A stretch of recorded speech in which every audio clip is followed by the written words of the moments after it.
안녕하세요. 야담야담에 오신 걸 환영합니다. 여러분은 지금 어디에서 이 방송을 보고 계신가요?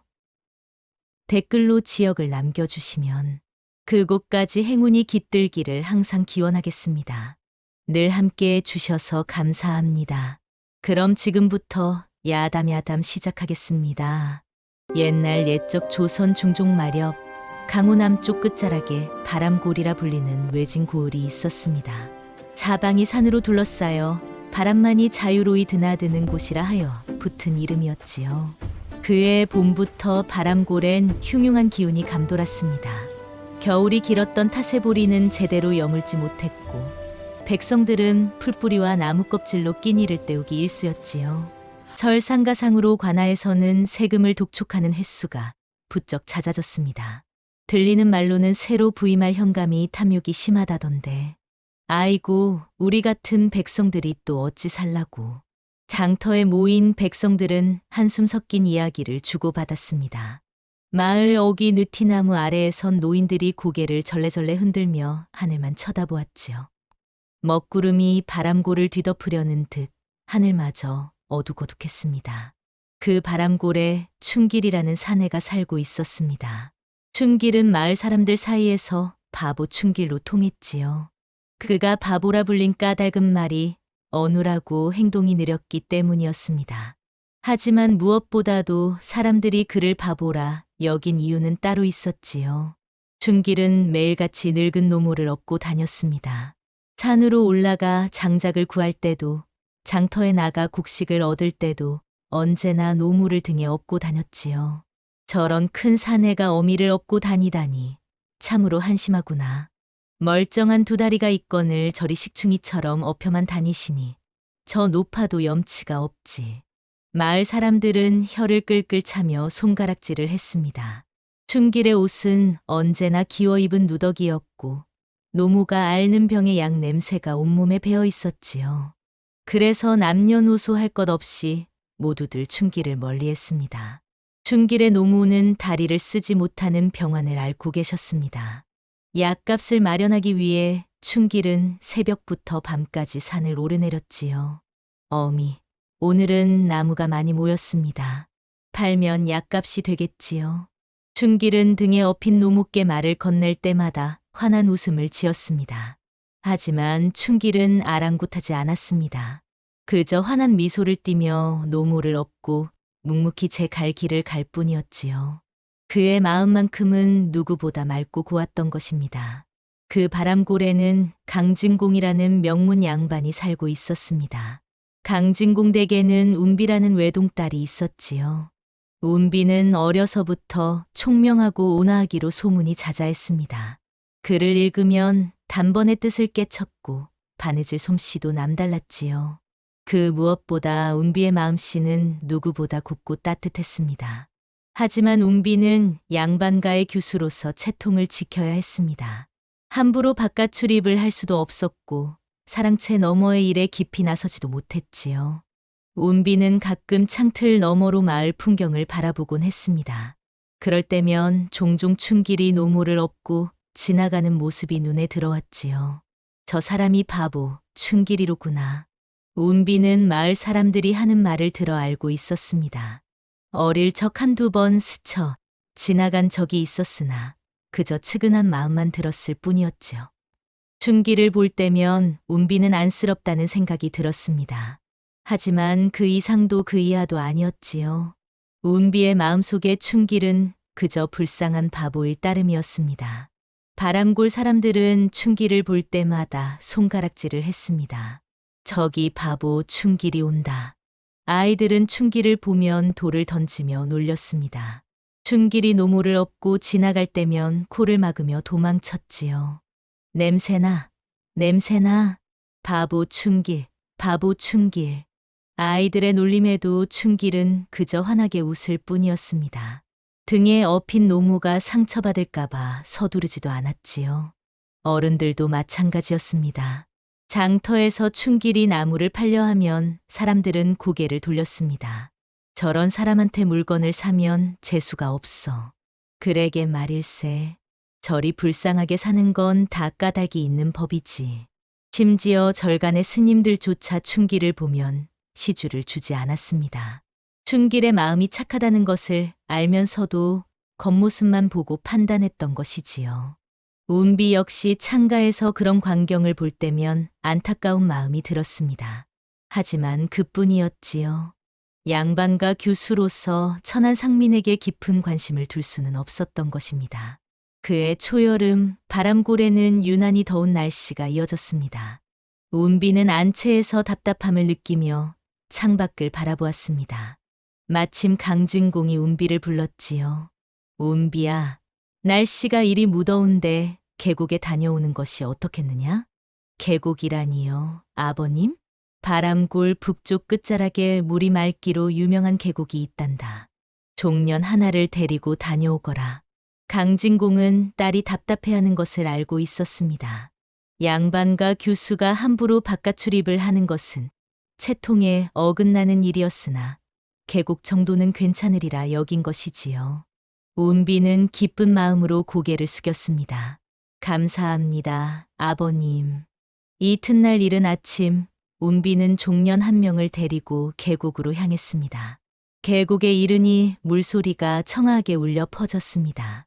바위 사이로 흐르는 맑은 물은 보는 것만으로도 시원했지요. 아씨, 참으로 경치가 좋사옵니다. 그러게 말이야. 이런 곳이 있는 줄 몰랐구나. 운비는 바위에 앉아 발을 물에 담갔습니다. 차가운 물이 발끝을 스치자 더위가 싹 가시는 듯했지요. 바람은 조용히 나무잎을 흔들었고 새소리가 평화롭게 들려왔습니다. 운비는 이 순간만큼은 모든 걱정을 잊을 수 있었습니다.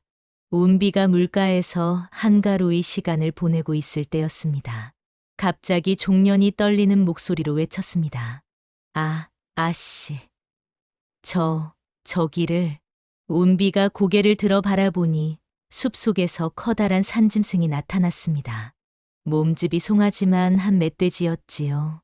멧돼지는 붉게 충혈된 눈으로 운비와 종년을 노려보았습니다. 새끼를 지키려는 어미 멧돼지였던 것입니다. 으아하! 종년은 비명을 지르며 그 자리에 주저앉아 기절해버렸습니다. 운비는 급히 일어나려 했으나 발이 바위 틈에 끼어 움직일 수가 없었습니다. 안 돼. 멧돼지는 이미 운비를 향해 돌진하고 있었습니다. 날카로운 송곳니가 햇빛에 번쩍이며 다가왔지요. 운비는 뒤로 물러서려 했으나 뒤는 절벽이었습니다. 한 걸음만 더 물러서면 계곡 아래로 떨어질 판이었지요. 죽음이 눈앞에 다가왔습니다. 운비는 눈을 질끈 감았습니다. 이제 끝인가? 바로 그 순간이었습니다. 비켜나시오. 우렁찬 목소리와 함께 누군가가 운비 앞으로 뛰어들었습니다. 운비가 눈을 뜨자 낡은 옷을 입은 사내가 두 팔을 벌려 자신을 막아서고 있었습니다. 춘길? 그 사내는 바로 춘길이었습니다. 춘길은 평소처럼 노모를 업고 산에서 장작을 구하러 가던 길이었습니다. 그런데 계곡 쪽에서 비명소리가 들려 황급히 달려온 것이지요. 멧돼지는 춘길을 향해 그대로 돌진했습니다. 춘길은 재빨리 옆으로 몸을 피하며 손에 쥔 나무 지팡이로 멧돼지의 옆구리를 내리쳤습니다. 끼익! 멧돼지가 비명을 지르며 방향을 틀었습니다. 하지만 멧돼지는 다시 몸을 돌려 춘길을 향해 달려들었지요. 춘길은 등에 업힌 노무를 보호하기 위해 조심스럽게 움직였습니다. 운비는 그 광경을 떨리는 눈으로 지켜보았습니다. 춘길은 한치의 망설임도 없이 멧돼지와 맞섰습니다. 등에 업힌 노무를 안전한 곳에 내려놓고 다시 멧돼지 앞에 섰지요. 이놈, 상대는 나다. 춘길은 지팡이를 단단히 쥐고 멧돼지를 마주했습니다. 멧돼지는 성난 숨을 내쉬며 땅을 박차고 돌진했지요. 춘길은 지팡이로 멧돼지의 머리를 내리쳤으나 멧돼지의 힘은 생각보다 강했습니다. 지팡이가 두 동강이 나며 부러져 버렸지요. 멧돼지의 송곳니가 춘길의 팔을 핥히고 지나갔습니다. 천열이 흘러내렸지요. 하지만 춘길은 물러서지 않았습니다. 맨손으로 멧돼지의 목을 붙잡았습니다. 멧돼지는 미친 듯이 몸부림쳤습니다. 춘길의 온몸이 이리저리 흔들렸지요. 춘길의 옷이 찢어지고 어깨와 가슴에도 깊은 상처가 났습니다. 피가 계곡물을 붉게 물들였습니다. 춘길, 위험해요. 운비가 다급히 소리쳤으나 춘길은 듣지 못했습니다. 오직 멧돼지를 제압하는 데만 온 힘을 쏟았지요. 한참을 격투 끝에 춘길은 멧돼지를 바위로 밀어붙였습니다. 멧돼지가 바위에 머리를 부딪히며 비틀거렸지요. 그 순간 춘길은 마지막 힘을 다해 멧돼지를 내리쳤습니다. 끼익! 멧돼지는 마침내 쓰러졌습니다. 춘길도 그 자리에 무릎을 꿇었습니다. 온몸이 피투성이었고 숨이 가빠 제대로 서 있을 수조차 없었지요. 운비는 황급히 달려와 춘길을 부축했습니다. 춘길, 정신 차려요. 운비의 떨리는 손이 춘길의 상처를 감쌌습니다. 치맛자락을 찢어 상처를 동여매었지요. 춘길은 힘없이 웃었습니다. 아씨께서는 무사하시옵니까? 무슨 소리예요? 당신이 다쳤잖아요. 운비의 눈에서 눈물이 흘러내렸습니다. 평생 처음 보는 광경이었지요. 누군가가 자신을 위해 목숨을 걸다니. 그것도 마을 사람들이 모두 바보라고 부르던 춘길이. 운비는 그제야 깨달았습니다. 춘길은 바보가 아니었습니다. 그 누구보다 용감하고 따뜻한 마음을 가진 사람이었던 것이지요. 종년도 정신을 차리고 달려왔습니다. 아씨, 어서 마을로 돌아가야 하옵니다. 운비는 고개를 끄덕였습니다. 춘길을 부축하여 일으켰지요. 춘길, 우리 집으로 가요. 치료를 해야 해요. 춘길은 고개를 저었습니다. 아니옵니다. 저는 괜찮사옵니다. 하지만 춘길의 몸은 이미 한계에 다다라 있었습니다. 한 발짝 떼자마자 그대로 쓰러지고 말았지요. 춘길, 운비와 종려는 춘길을 강진공 댁으로 모셨습니다. 강진공은 놀란 표정으로 물었습니다. 운비야, 이게 어찌 된 일이냐? 아버님, 이 사람이 저를 구해 주었사옵니다. 산짐승이 저를 덮치려 할 때 목숨을 걸고 막아섰습니다. 강진공은 춘길을 내려다보았습니다. 온몸이 피투성이인 춘길의 모습에 고개를 끄덕였지요. 그렇다면 우리 집안의 은인이로다. 어서 의원을 불러오너라. 의원이 와서 춘길의 상처를 치료했습니다. 다행히 목숨에는 지장이 없었지요. 다만 상처가 깊어 한동안 쉬어야 한다고 했습니다. 춘길은 사흘 동안 강진공 댁 사랑채에서 지냈습니다. 그 사흘 동안 운비는 하루에도 몇 번씩 춘길을 찾아갔습니다. 약을 다려주고 죽을 쏘어 먹였지요. 춘길, 이거 드세요. 감사하옵니다, 아씨. 춘길은 어눌한 말투로 감사를 표했습니다. 하지만 그 눈빛만큼은 맑고 깊었지요. 운비는 춘길과 이야기를 나누며 그가 결코 바보가 아님을 알게 되었습니다. 비록 말은 느렸지만 춘길은 세상의 이치를 꿰뚫고 있었습니다. 산과 들에서 배운 지혜가 책보다 깊었지요. 춘길, 왜 사람들이 놀려도 화를 내지 않나요? 운비가 조심스럽게 물었습니다. 춘길은 잠시 생각하더니 대답했습니다. 화를 낸다고 세상이 달라지지는 않사옵니다. 어미를 돌보는 것이 저의 도리이옵니다. 남들이 뭐라 하든 제 길을 갈 뿐이옵니다. 운비는 가슴이 뜨거워졌습니다. 세상 사람들은 춘길을 바보라 불렀지만 진짜 바보는 겉모습만 보고 판단하는 사람들이 아닐까요? 그날 밤 운비는 잠을 이루지 못했습니다. 자꾸만 춘길의 모습이 떠올랐습니다. 멧돼지 앞에 두 팔을 벌려 서던 모습, 피를 흘리면서도 자신을 걱정하던 눈빛. 운비는 가슴이 두근거렸습니다. 이 마음이 무엇일까? 운비는 창밖을 바라보았습니다. 달빛이 고요히 마당을 비추고 있었지요. 사흘째 되는 날, 춘길은 강진공 댁을 떠났습니다. 은혜는 평생 잊지 않겠사옵니다. 춘길은 깊이 절을 하고 노모를 업고 떠났습니다. 운비는 대문 너머로 춘길의 뒷모습을 지켜보았습니다. 가슴 한쪽이 텅 빈 것 같았지요. 그때부터 운비의 마음속에 춘길이 자리 잡기 시작했습니다. 춘길이 떠난 지 열흘쯤 지났을 무렵이었습니다. 바람골에 새로운 현감이 부임했다는 소문이 퍼졌습니다. 그의 이름은 남윤척이었지요. 남윤척은 부임하자마자 백성들을 괴롭히기 시작했습니다. 세금을 2배로 올리고 곡물을 바치라며 집집마다 돌아다녔지요. 이번 가을 수확의 절반을 관아에 바쳐야 하느니라. 현감나리, 그렇게 하면 저희가 어찌 살라고 하시옵니까? 감히 관의 명을 거역하느냐? 당장 곤장을 치겠느니라. 백성들은 울며 겨자 먹기로 재산을 내놓았습니다. 남윤척에게는 남종이라는 아들이 하나 있었습니다. 남종이는 아버지를 닮아 성품이 포악했지요. 술에 취해 길거리를 활보하며 행패를 부리고 마을 처녀들을 희롱하기 일쑤였습니다. 저 현감 부자 때문에 고을이 망가지고 있소. 쉿, 조용히 하시오. 들리기라도 하면 큰일 나오. 백성들은 숨죽여 한탄할 뿐이었습니다. 어느 날 남윤척은 강진공 댁을 찾아왔습니다. 강진공 어르신, 오래간만이옵니다. 현감나리, 무슨 일로 이리 오셨습니까? 남윤척은 능글맞게 웃었습니다. 다름이 아니라 귀댁의 애기씨가 홍기가 찼다고 들었소이다. 강진공의 얼굴이 굳어졌습니다. 그것이 나리와 무슨 상관이옵니까? 허허, 마침 소인의 아들 종이가 장가를 들 때가 되었소. 두 집안이 혼사를 맺으면 어떻겠소? 강진공은 단칼에 거절했습니다. 그럴 수 없소이다. 남윤척의 얼굴이 차갑게 변했습니다. 거절하시겠다는 말씀이요? 그렇소이다. 남윤척은 자리에서 일어났습니다. 후회하실 줄 아시오. 이 고을에서 나를 거스르고 편히 사는 사람은 없소이다.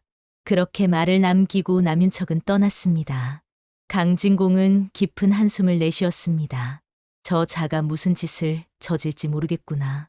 운비는 안채에서 그 이야기를 듣고 불안에 떨었습니다. 춘길이 있었다면. 운비는 문득 춘길을 떠올렸습니다. 그의 든든한 모습이 그리워졌지요. 남윤척의 협박은 그날로 끝나지 않았습니다. 이틀 후 관아의 아전들이 강진공 댁으로 들이닥쳤습니다. 강진공, 세금을 체납했다는 고발이 들어왔소. 무슨 소리요? 세금은 이미 다 냈소이다. 장부를 확인하니 석 달치가 밀려 있소. 당장 내놓지 않으면 재산을 압류하겠소. 강진공은 억울함에 떨었으나 어쩔 도리가 없었습니다. 남윤척이 꾸민 일임이 분명했지요. 이럴 수가. 강진공은 할 수 없이 집안의 재물을 내놓았습니다. 대대로 내려오던 서책과 골동품, 심지어 논반 문서까지 빼앗겼지요. 하지만 남윤척의 횡포는 거기서 그치지 않았습니다. 며칠 후에는 강진공이 불법으로 땅을 늘렸다며 허위 고발을 했습니다. 또 며칠 후에는 세금을 속였다며 벌금을 물렸지요. 강진공 댁은 하루가 다르게 기울어져 갔습니다. 운비의 모친은 그 걱정에 병을 얻고 말았습니다. 밤낮으로 기침을 하며 자리에 누웠지요. 마님, 약을 드셔야 하옵니다. 아이고, 이 모양 이 꼴이 되다니. 우리 집안이 어찌 이리 되었단 말이냐. 운비는 모친의 손을 꼭 잡았습니다. 어머님, 걱정 마세요. 제가 뭐라도 하겠습니다. 하지만 운비가 할 수 있는 일은 아무것도 없었습니다. 강진공은 날이 갈수록 수척해졌습니다. 100냥이 넘는 빚이 생겼고 집안의 하인들도 하나둘 떠나기 시작했지요. 아버님, 제발 몸 챙기세요. 운비야, 미안하구나. 내 혼사도 제대로 치러주지 못하고. 강진공의 목소리는 힘이 없었습니다. 그러던 어느 날 밤, 남윤척이 다시 찾아왔습니다. 강진공 어르신, 그간 고생이 많으셨소. 남윤척은 비웃는 듯한 얼굴로 말했습니다. 이제라도 생각을 바꾸시면 모든 것이 해결될 것이오. 애기 씨와 소인의 아들을 혼인시키시오. 강진공은 이를 악물었습니다. 절대 그럴 수 없소. 남윤척은 차갑게 웃었습니다. 그렇다면 더 이상 볼 것도 없소. 다음 달 안에 빚을 갚지 못하면 이 집을 압류하겠소. 남유석이 떠난 후 강진공은 주저앉고 말았습니다. 운비는 눈물을 흘리며 아버지를 부축했습니다. 아버님, 제가 어찌하면 좋겠습니까? 강진공은 고개를 저었습니다. 내가 무능해서 내가 고생이구나. 그날 밤 운비는 혼자 마당에 서서 밤하늘을 올려다보았습니다. 별빛이 차갑게 내려앉았습니다. 춘길, 당신은 지금 어디에 계신가요? 운비는 마음속으로 춘길을 불렀습니다. 하지만 춘길은 어디에도 없었지요. 운비는 밤새 고민했습니다.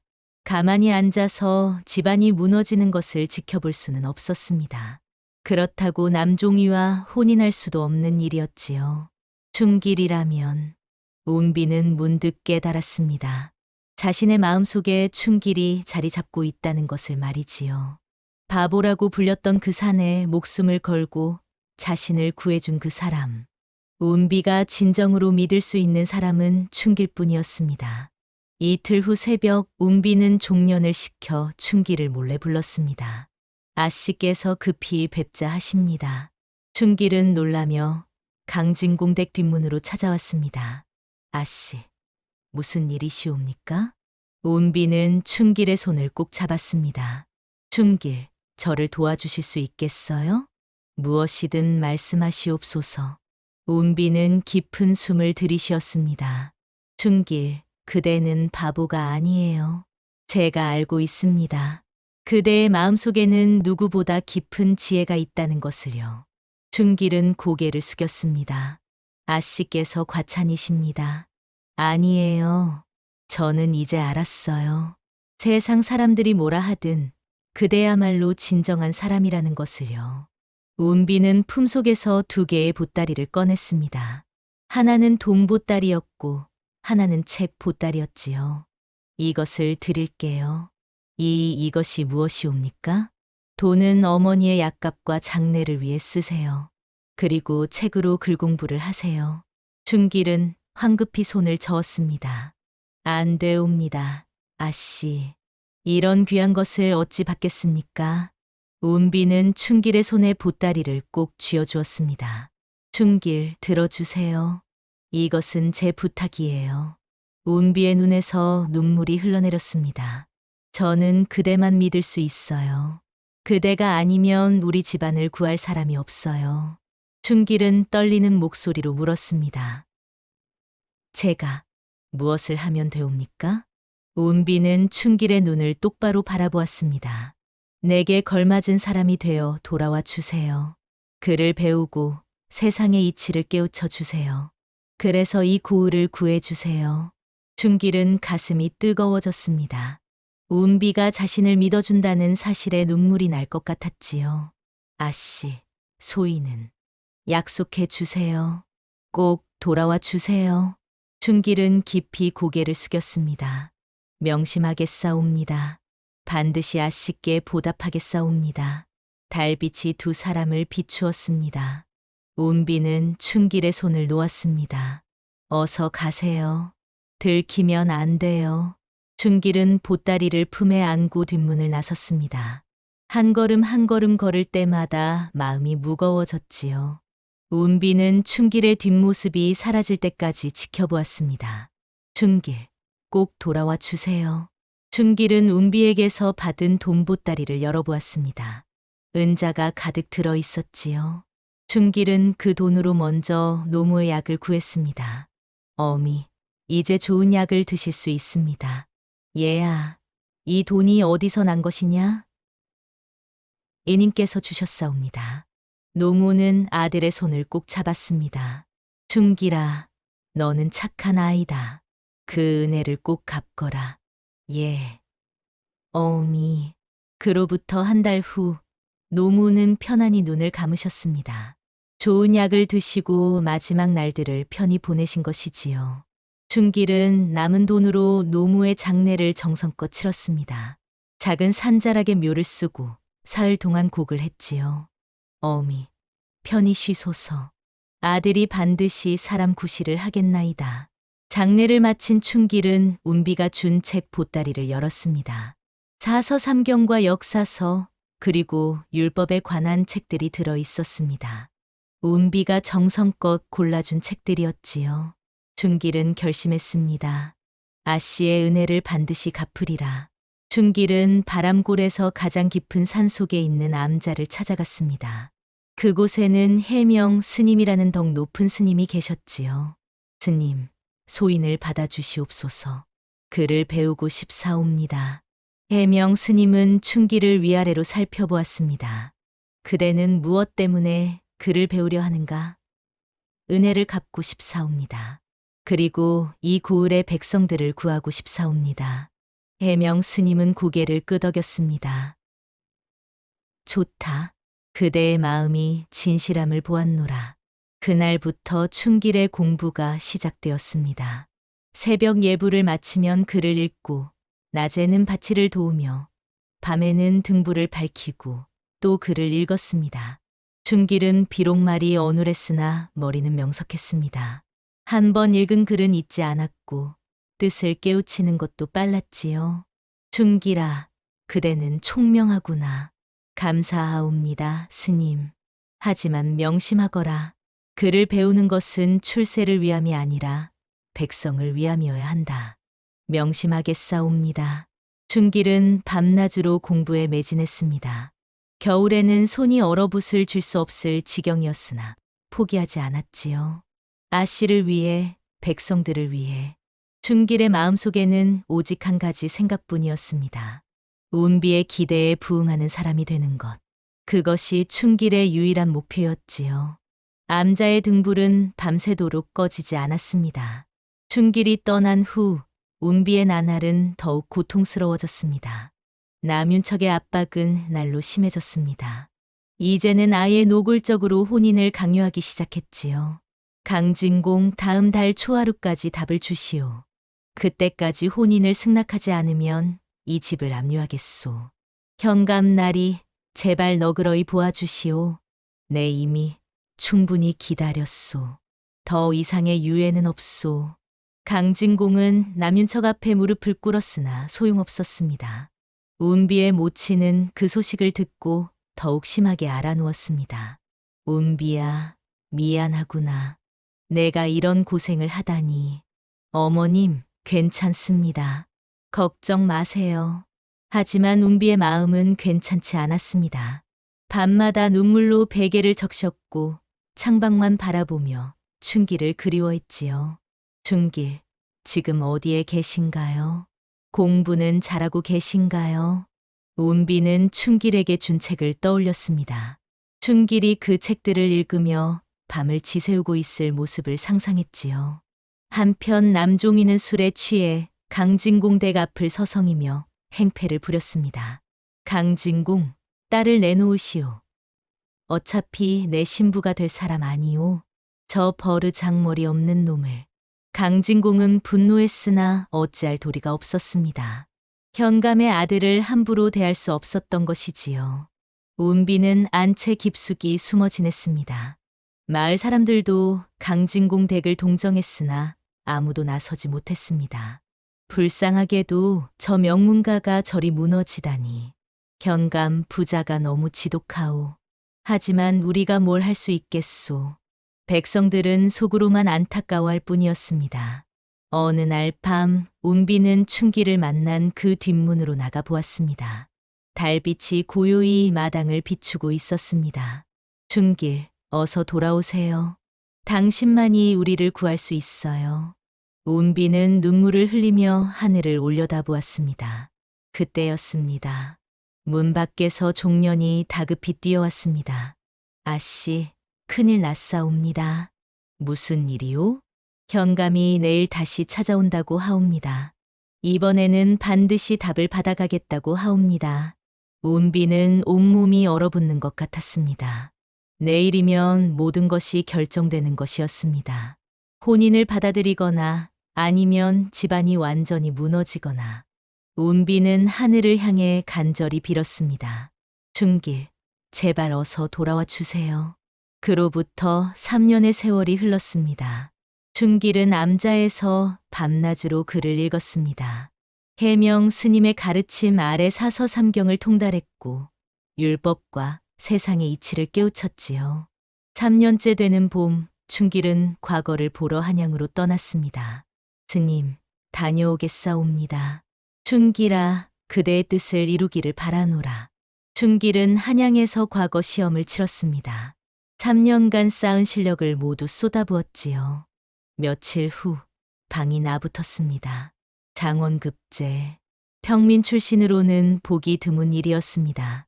조정에서도 춘길의 재능을 놀라워했지요. 한편 바람골에서는 운비가 절망에 빠져 있었습니다. 남윤척은 마침내 혼례 날짜를 정해버렸습니다. 보름 후면 운비는 남종이의 신부가 되어야 했지요. 아버님, 저는 운비야, 미안하구나. 아비가 무능해서. 강진공은 눈물을 흘렸습니다. 집안을 지키지 못한 자신이 한스러웠지요. 운비는 절망했습니다. 춘길, 당신은 어디에 계신가요? 저를 잊으신 건가요? 그런데 바로 그때였습니다. 장터에서 이상한 소문이 돌기 시작했습니다. 들었소? 한양에서 평민 출신이 장원급제를 했다더군. 그게 정말이오? 그렇다오. 더 놀라운 것은 그 사람이 우리 구울 출신이라는 소문도 있소. 뭐라고? 우리 구울에서? 백성들은 수군거렸습니다. 이름이 뭐라던가? 글쎄, 그건 아직 확실치 않다더군. 그 소문은 삽시간에 바람골 전체로 퍼졌습니다. 운비의 귀에도 그 소문이 들렸습니다. 아씨, 들으셨사옵니까? 우리 고을 출신이 장원급제를 했다고 하옵니다. 종년이 신이 나서 말했습니다. 운비의 가슴이 두근거렸습니다. 설마, 춘길? 하지만 운비는 감히 기대하지 못했습니다. 3년이라는 세월이 너무 길었고 소식이 전혀 없었기 때문이지요. 아니야, 그럴 리 없어. 춘길이 과거에 급제했다면 진작 소식을 보냈을 거야. 운비는 고개를 저었습니다. 하지만 가슴 한쪽에서는 희망의 불씨가 타오르고 있었습니다. 혹시 정말로. 운비는 창밖을 바라보았습니다. 봄바람이 살랑살랑 불어왔지요. 그러나 현실은 냉혹했습니다. 남윤척은 다음 날 다시 찾아와 혼례 준비를 독촉했습니다. 보름 후면 혼례 날이오. 준비하시오.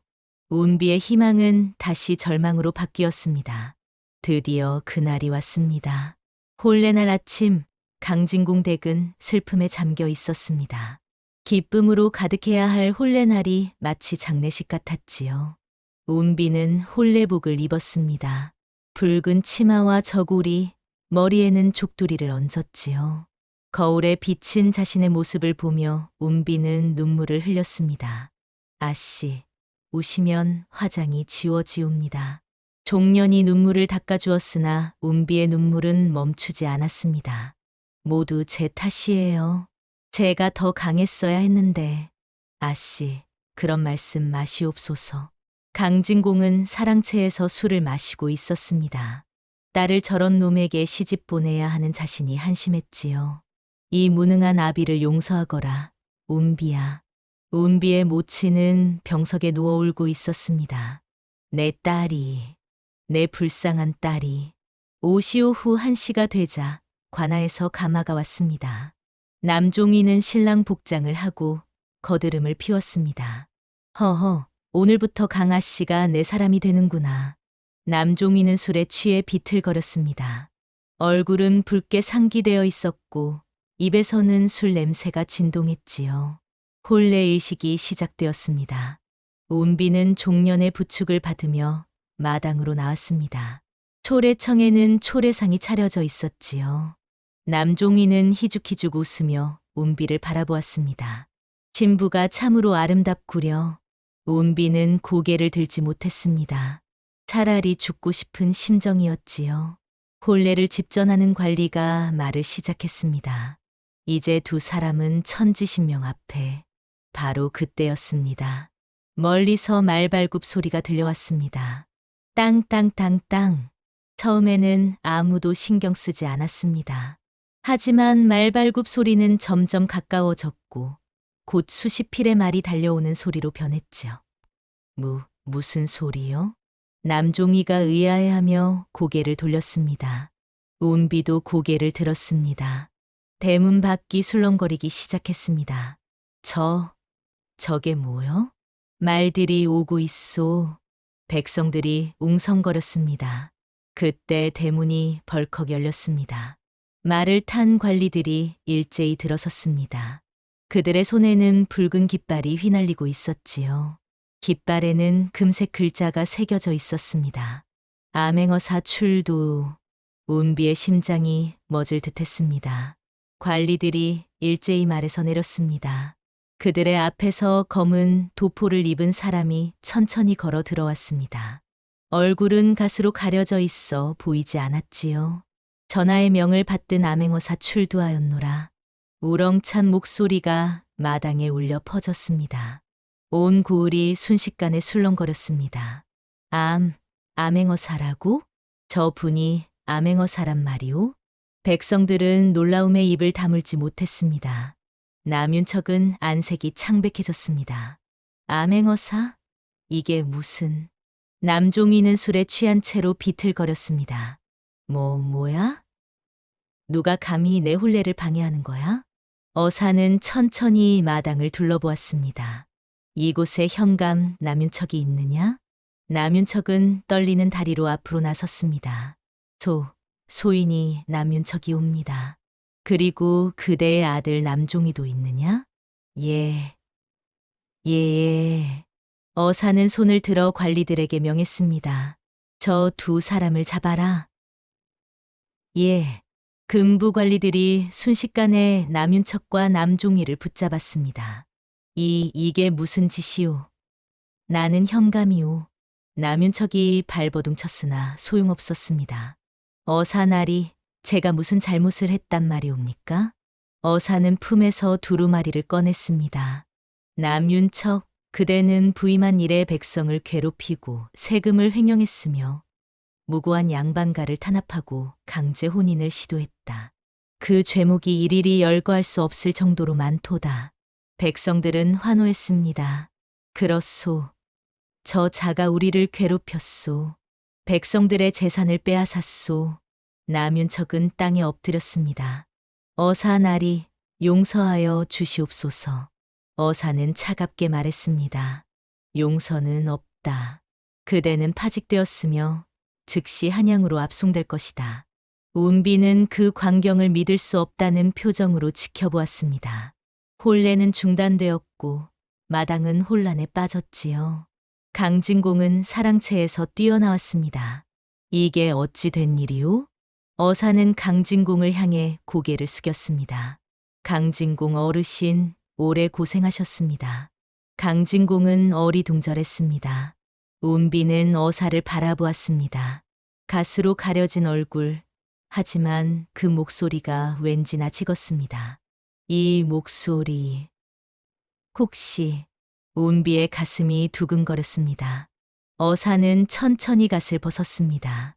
갓 아래로 드러난 얼굴에 모두가 숨을 죽였습니다. 춘길? 운비가 떨리는 목소리로 외쳤습니다. 그렇습니다. 어사는 바로 춘길이었습니다.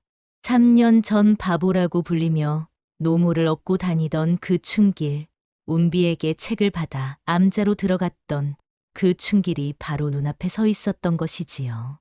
하지만 지금의 춘길은 달랐습니다. 당당한 자세, 빛나는 눈빛, 그리고 위험 있는 목소리. 더 이상 어눌한 말투도 초라한 행색도 없었습니다. 춘길이라니. 저 바보 춘길이? 장원급제를 한 사람이 춘길이었단 말인가? 백성들은 놀라움에 서로를 쳐다보았습니다. 춘길은 운비를 향해 깊이 고개를 숙였습니다. 아씨, 오래 기다리게 하여 죄송하옵니다. 운비의 눈에서 눈물이 쏟아졌습니다. 춘길, 정말 당신이에요? 예, 소인 춘길이옵니다. 강진공은 어안이 벙벙했습니다. 춘길이 암행어사라니. 이게 어찌 된 일인가? 춘길은 강진공 앞에 무릎을 꿇었습니다. 어르신, 3년 전 아씨께서 주신 은혜를 잊지 못했습니다. 저희는 남자에 들어가 공부하여 과거에 급제했습니다. 그리고 전학계 이 고을의 실상을 아뢰었지요. 그래서 암행어사로 온 것인가? 그렇습니다. 저희는 아씨의 은혜를 갚고 이 고을의 백성들을 구하기 위해 왔습니다. 백성들은 감동에 젖어 눈물을 흘렸습니다. 바보 춘길이 우리를 구하러 왔구나. 춘길이여, 고맙소. 춘길은 일어서서 남윤척을 내려다보았습니다. 남윤척, 그대는 3년 동안 이 고을을 유린했다. 세금을 횡령하고 백성들의 재산을 빼앗고 강진공 댁을 탄압했지. 춘길은 품에서 장부를 꺼냈습니다. 이것은 그대의 비리를 기록한 장부다. 조인이 3년 동안 은밀히 조사한 결과물이지. 남윤척은 얼굴이 하얗게 질렸습니다. 그것이 어디서? 조인은 어사가 되자마자 이 고을로 돌아왔소. 그리고 밤낮으로 증거를 모았지. 그대가 횡령한 돈이 은 3,000냥, 빼앗은 논밭이 100마지기가 넘소. 춘길은 장부를 펼쳐 보였습니다. 백성들이 웅성거렸습니다. 3,000냥이라니 그 돈이 다 우리 것이었소. 남윤척은 땅에 엎드려 애원했습니다. 어사나리, 제발 살려주시옵소서. 제가 잘못했습니다. 춘길은 고개를 저었습니다. 그대의 죄는 용서받을 수 없소. 금부 관리들은 저들을 한양으로 압송하라. 예, 관리들이 남윤척과 남종이를 끌고 나갔습니다. 안 돼, 놓아줘. 나는 현감이라고. 남윤척의 비명이 점점 멀어졌습니다. 마당은 다시 조용해졌습니다. 춘길은 운비를 바라보았습니다. 운비는 홀레복을 입은 채로 눈물을 흘리고 있었습니다. 춘길은 천천히 운비에게 다가갔습니다. 아씨, 3년 동안 소식을 전하지 못해 죄송하옵니다. 저희는 매일 아씨를 생각했습니다. 하지만 증거를 모으고 어사가 되기까지 소식을 전할 수 없었지요. 운비는 고개를 저었습니다. 아니에요, 춘길.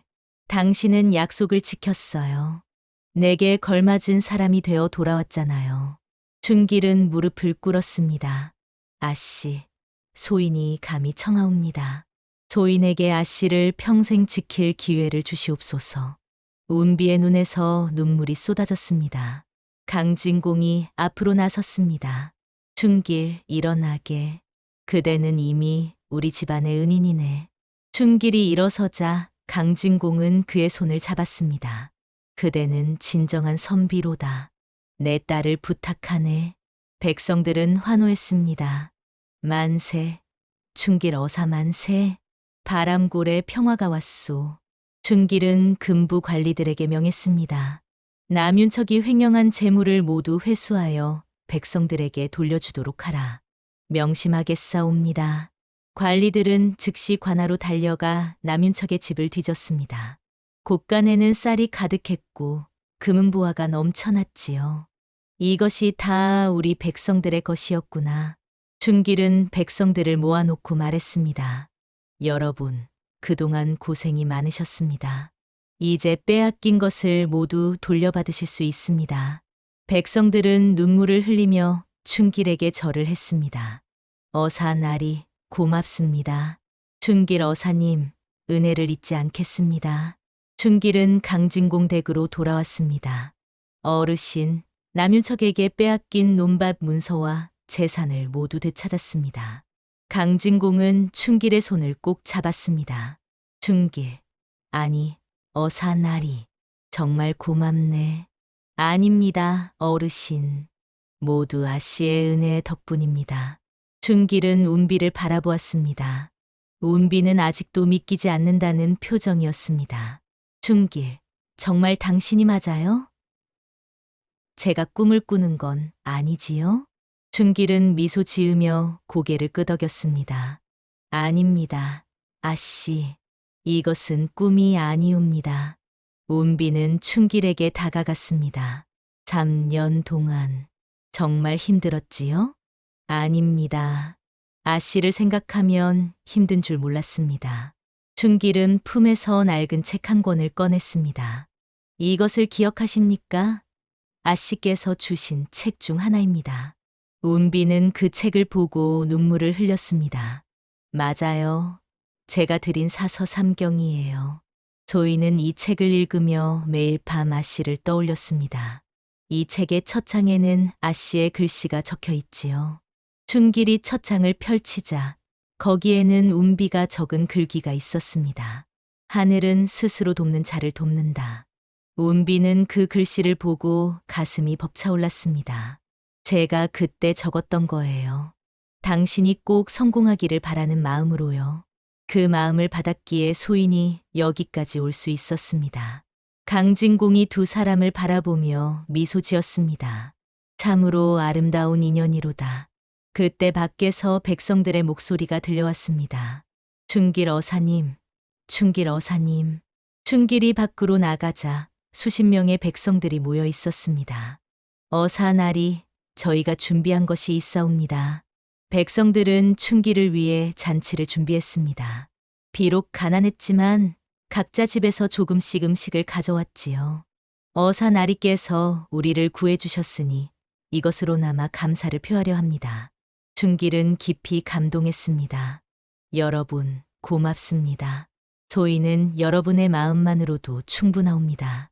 그날 밤 바람골에는 오랜만에 웃음꽃이 피어났습니다. 백성들은 노래를 부르고 춤을 추며 기뻐했지요. 운비는 춘길의 곁에 앉아 그 광경을 바라보았습니다. 춘길, 당신은 정말 대단한 사람이에요. 춘길은 고개를 저었습니다. 아닙니다. 아씨. 저희는 아씨가 믿어준 덕분에 여기까지 왔을 뿐입니다. 며칠 후 남윤척과 남종희는 한양으로 압송되었습니다. 조정에서는 춘길이 제출한 증거를 검토했습니다. 장부에 기록된 비리는 명백했고 백성들의 증언도 일치했지요. 남윤척의 죄가 명백하도다. 차명에 처하라. 임금의 명이 떨어졌습니다. 남윤척은 한양 저작거리에서 백성들 앞에 끌려 나왔습니다. 나는 현감이었소. 이럴 수는 없소. 하지만 아무도 그의 말을 듣지 않았습니다. 남종이는 귀양형에 처해졌습니다. 먼 변방으로 보내져 평생 돌아올 수 없게 되었지요. 아버지, 아버지. 남종이의 외침도 허공에 흩어졌습니다. 그 소식이 바람골에 전해지자 백성들은 환호했습니다. 악인이 벌을 받았소. 이제야 정의가 살아났구나. 춘길은 새로운 현감이 부임할 때까지 바람골에 머물렀습니다. 백성들의 고충을 듣고 억울한 일을 바로잡았지요. 춘길의 판결은 공정했고 그의 마음은 백성을 향해 있었습니다. 춘길 어사님은 진정한 청백리이십니다. 백성들은 춘길을 존경했습니다. 한 달 후 새로운 현감이 부임했습니다. 덕이 높고 청렴한 관리였지요. 춘길 어사께서 이 고을을 잘 다스려 주셨다고 들었습니다. 소인도 그 뜻을 이어가겠습니다. 춘길은 고개를 숙였습니다. 부디 백성들을 잘 보살펴 주시기 바랍니다. 춘길의 암행어사 임무가 끝나갈 무렵이었습니다. 강진공은 춘길을 불러 말했습니다. 춘길, 그대는 우리 집안의 은인일 뿐 아니라 이 고을의 영웅이네. 이제 그대에게 부탁할 것이 있네. 무엇이든 말씀하십시오, 어르신. 내 딸 운비를 부탁하네. 그대가 아니면 운비를 맡길 사람이 없네. 춘길은 깊이 절했습니다. 어르신의 은혜를 평생 잊지 않겠습니다. 운비는 안채에서 그 이야기를 듣고 얼굴을 붉혔습니다. 마침내 춘길과 운비의 혼례 날짜가 정해졌습니다. 한 달 후 봄꽃이 만발할 때였지요. 봄이 왔습니다. 강진공댁 마당에는 봄꽃이 만발했습니다. 매화와 살구꽃이 향기를 뿜어냈고 나비들이 날아다녔지요. 혼례날 아침 운비는 곱게 단장했습니다. 이번에는 눈물이 아니라 미소가 가득했습니다. 종년이 옆에서 족두리를 정성껏 올려주었지요. 아씨, 정말 아름다우십니다. 고마워. 내 덕분이야. 춘길은 신랑 복장을 하고 말을 타고 왔습니다. 온 마을 백성들이 길가에 늘어서서 축하했지요. 춘길 어사님, 축하드립니다. 우리의 은인이시여. 혼례는 정오에 시작되었습니다. 이번에는 기쁨으로 가득한 혼례였습니다. 초래청에서 춘길과 운비는 서로를 마주 보았지요. 춘길은 운비의 손을 꼭 잡았습니다. 아씨, 아니 부인, 평생 당신을 지키겠습니다. 운비는 미소 지었습니다. 저도 당신과 함께 평생을 걷겠습니다. 강진공은 기쁜 눈물을 흘렸습니다. 이제야 내 딸이 진정한 행복을 찾았구나. 운비의 모친도 병상에서 일어나 혼례를 지켜보았습니다. 기쁨의 눈물이 볼을 타고 흘렀지요. 혼례가 끝나고 잔치가 시작되었습니다. 백성들은 음식을 나누며 춤을 추었습니다. 노래 소리가 바람골 전체에 울려 퍼졌지요. 밤이 되자 달이 밝게 떠올랐습니다. 춘길과 운비는 마당에 나와 달을 바라보았습니다. 춘길, 정말 꿈만 같아요. 저도 그렇습니다, 부인. 달빛이 두 사람을 은은히 비추었습니다. 그 빛은 마치 두 사람을 축복하는 것 같았지요. 바보라고 불렸던 그대가 이제는 온 고을의 영웅이 되었어요. 그것은 부인께서 저를 믿어주셨기 때문입니다. 사람은 누군가 믿어줄 때 진정한 힘을 얻는 법이지요. 운비는 춘길의 손을 꼭 잡았습니다. 우리 함께 백성들을 위해 살아요. 그렇게 하겠습니다. 바람이 살랑살랑 불어왔습니다. 봄꽃 향기가 마당을 가득 채웠지요. 그렇게 춘길과 운비는 평생을 함께했습니다. 춘길은 조정에서 청렴한 관리로 이름을 날렸고 운비는 그의 곁을 지키며 백성들을 도왔지요. 바람골 사람들은 오랫동안 춘길의 이야기를 전했습니다. 겉모습이 아니라 마음을 보는 것의 중요함을, 포기하지 않고 노력하면 반드시 보답받는다는 진리를 말이지요. 옛말에 백절불굴이라는 말이 있습니다. 어떠한 난관에도 굽히지 않고 이겨나간다는 뜻이지요. 춘길은 바로 그런 사람이었습니다. 다음 영상을 빠르게 만나보시려면 좋아요와 구독을 눌러주세요. 여러분의 응원 하나하나가 저에게는 정말 큰 힘이 됩니다. 그럼 더 재미있는 영상으로 찾아뵙겠습니다. 모두 행복한 하루 보내세요.